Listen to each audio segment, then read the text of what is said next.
নমস্কাৰ বন্ধুসকল শাওণ মাহ হৈছে হিন্দু ধৰ্মৰ অন্যতম পবিত্ৰ মাহ।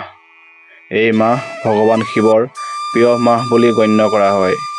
এই সময়ত লাখ লাখ ভক্তই শিৱ পূজা, ব্ৰত আৰু বিভিন্ন ধৰ্মীয় নিয়ম পালন কৰে। বন্ধুসকল, আজিৰ এই ভিডিঅ'ত আমি জানিম যে শাওণ মাহত কি কি নিয়ম মানি চলিব লাগে আৰু কি কি কাম পৰিহাৰ কৰিব লাগে। তো বন্ধুসকল, সকলোখিনি বিতংভাৱে জানিবলৈ আপোনালোকে ভিডিঅ'টো শেষলৈকে চাই থাকিব। স্বাগতম জনাইছোঁ ইনফৰ্মেটিভ 24x7লৈ। আপোনালোকে চাই আছে ইনফৰ্মেটিভ 24x7। প্ৰথমতে, শাওণ মাহত প্ৰতিদিনে বা বিশেষকৈ সোমবাৰে ভগৱান শিৱৰ পূজা কৰাটো অত্যন্ত শুভ বুলি ধৰা হয়। শিৱলিংগত জল, গাখীৰ আৰু বেলপাত অৰ্পণ কৰি ওম নমঃ শিৱায় মন্ত্ৰ জাপ কৰিব পাৰে। দ্বিতীয়তে, বহু ভক্তই এই মাহত সাত্বিক আহাৰ গ্ৰহণ কৰে, অৰ্থাৎ আমিষ খাদ্য, পিঁয়াজ নহৰু পৰিহাৰ কৰি নিমখ আৰু সতেজ খাদ্য গ্ৰহণ কৰা হয়।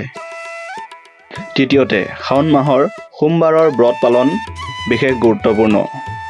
বিশ্বাস কৰা হয় যে এই ব্ৰত পালন কৰিলে ভগৱান শিৱৰ আশীৰ্বাদ লাভ হয় আৰু মনৰ ইচ্ছা পূৰণ হয়।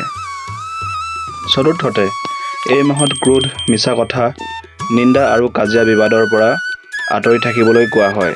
শান্ত মন, ধ্যান আৰু ভক্তিভাৱে জীৱন যাপন কৰাটো এই মাহৰ মূল উদ্দেশ্য। পঞ্চমতে, দান ধৰ্ম আৰু অসহায় লোকক সহায় কৰাটো অত্যন্ত শুভ বুলি গণ্য কৰা হয়। বন্ধুসকল, শাওণ মাহ কেৱল ধৰ্মীয় অনুষ্ঠানৰ মাহ নহয়, ই আত্মশুদ্ধি, সংযম আৰু আধ্যাত্মিক উন্নয়নৰো এক বিশেষ সময়।